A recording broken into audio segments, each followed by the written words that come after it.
नमस्कार दोस्तों, मैं आपको आज एक महत्वपूर्ण जानकारी देना चाहता हूं जो आप और बैंक से रिलेटेड है, संबंधित है।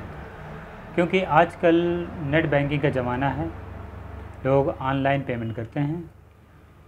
वो पेमेंट गूगल पे, फ़ोन पे, पेटीएम या फिर अमेज़न या फ्लिपकार्ट पर ऑनलाइन पेमेंट करते हैं और अपनी डिवाइस से करते हैं। तो हमारा थोड़ा आपको सतर्क करने का मूड है कि उसी के बारे में मैं 4-6 टिप्स आपको बताना चाहता हूँ। ये बैंक्स और आपसे संबंधित हैं। जैसे कि आप किसी भी डिवाइस में ऑनलाइन बैंकिंग का यूज करते हैं या ऑनलाइन बैंकिंग चालू करते हैं, तो उस डिवाइस में चाहे मोबाइल हो, चाहे लैपटॉप हो, चाहे आपका ये टैबलेट हो, इन सभी डिवाइसों के थ्रू आप ऑनलाइन पेमेंट करते हैं। तो मेरा मानना ये है कि जैसे मान लिया आप अपने मोबाइल से शुरू करते हैं, ब्राउज़रिंग शुरू करते हैं किसी दूसरे खाते में पेमेंट करने के लिए, तो आप जैसे ही खोलते हैं तो वहाँ पर बेवजह संदिग्ध पॉपअप आ जाते हैं। ये पॉपअप वो होते हैं जो डिवाइस में हमारी आवश्यकता के बिना वो खिड़कियाँ होती हैं जो खुल जाती हैं, अचानक से ऑटोमेटिकली खुल जाती हैं। तो हम इनको अपने उस डिवाइस पे प्रयोग ना करें, उनको हमेशा रिफ्रेश कर दें या क्लोज कर दें।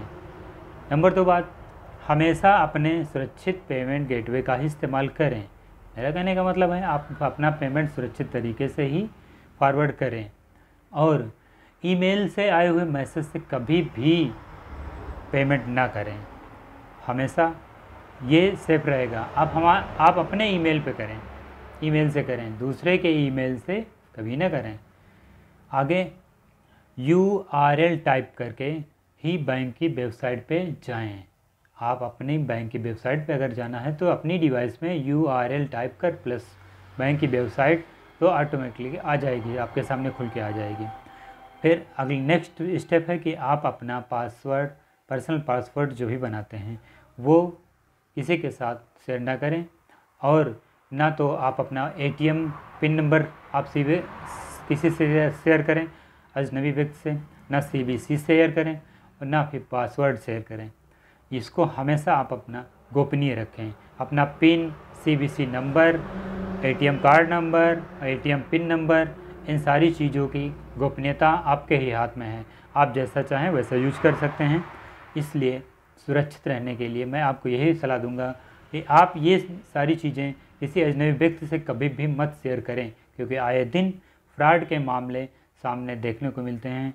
कभी पेपर उठा के देख लो, आपको 2-4 मामले फ्रॉड के, बैंकिंग फ्रॉड के आपको ज़रूर पढ़ने को मिलेंगे। तो हमारा आपको यही सलाह है कि आप अपना सुरक्षित पेमेंट किसी भी डिवाइस से करें और कुछ KYC डॉक्यूमेंट्स होते हैं उनको भी आप किसी अजनबी व्यक्ति से आप शेयर ना करें, जैसे कि पासबुक, चेकबुक और KYC डॉक्यूमेंट। ये सारे डॉक्यूमेंट ऐसे हैं जो आप, और मोबाइल नंबर, ये सारी चीज़ें आप किसी अजनबी व्यक्ति से कभी भी शेयर ना करें। और ना ही आप अपना कभी भी पासवर्ड ईजिली बनाएं, अपना पासवर्ड स्ट्रांग बनाएं। न्यूमेरिकल की से अपर की, लोअर की और स्पेशल कीज़ आते हैं, उससे आप अपना पासवर्ड जनरेट करें और स्ट्रांग पासवर्ड बनाएं। और हमेशा 2 फैक्टर ऑथेंटिकेशन का ही इस्तेमाल करें। इससे ये रहेगा कि आप सेफ़ हैं और अपनी बैंक की वेबसाइट पर ही काम कर रहे हैं। एक सलाह और मैं आपको देना चाहता हूँ कि आप हमेशा, कभी भी कॉल्स आती हैं, आपके मोबाइल में भी कॉल्स आती हैं और आपके पास भी कॉल्स अदर मोबाइल से आपके पास अजनबी व्यक्तियों की कॉल से आती रहती हैं कि आपका लकी ड्रा नंबर निकला है, आप हमको फला फला फला डिटेल हमको दे दीजिए, इसके बाद मैं आपके नाम से लकी ड्रा जो निकला है उसको आपके अकाउंट में ट्रांसफ़र कर देता हूँ। ये झांसा देकर आपसे आपकी गोपनीयता शेयर कर लेते हैं और इससे आपको नुकसान होता है। तो हमारी सलाह यही है कि आप कभी भी फ्री गिफ्ट के झांसे में मत आएँ। इससे आपका ही नुकसान होगा।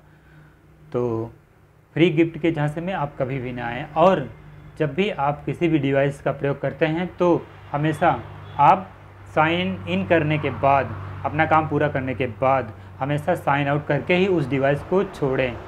चाहे मोबाइल हो, चाहे लैपटॉप हो, चाहे टैबलेट हो, चाहे कंप्यूटर हो, किसी भी डिवाइस को आप हमेशा लॉगिन करने के बाद, काम पूरा होने के बाद आपका उसको लॉग आउट करके ही छोड़ें। तो इस प्रकार से आप अपनी सुरक्षित डिवाइस का उपयोग कर सकते हैं। और एक सलाह और दूंगा कि आप अपने मोबाइल पे जो गेमिंग का चल रहा है इस समय कार्यक्रम, बहुत सारे ऐसे फ्री गिफ्ट गेमिंग चलाते रहते हैं और उसके थ्रू आपको ऐड देखते रहते हैं। तो कृपया करके पहले उन गेम के बारे में आप विधिवत पढ़ लें, फिर उसके बाद गेम को इंस्टॉल करें। नहीं तो गेम के इंस्टॉल के चक्कर में आपकी प्राइवेसी उसके साथ शेयर हो जाती है, तो आपको नुकसान हो सकता है। और अपने अकाउंट की हमेशा समय समय पर जांच करते रहें। जैसे कि हर महीने नहीं तो तीसरे महीने आप अपनी पासबुक बैंक लेके जाइए और वहाँ पर प्रिंट करवाइए।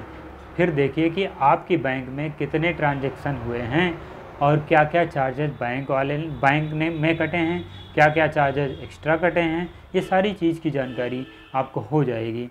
आप अपना खाता हमेशा आप अपने ही द्वारा मॉनिटर करते रहें या आप अपने ही द्वारा जांचते रहें।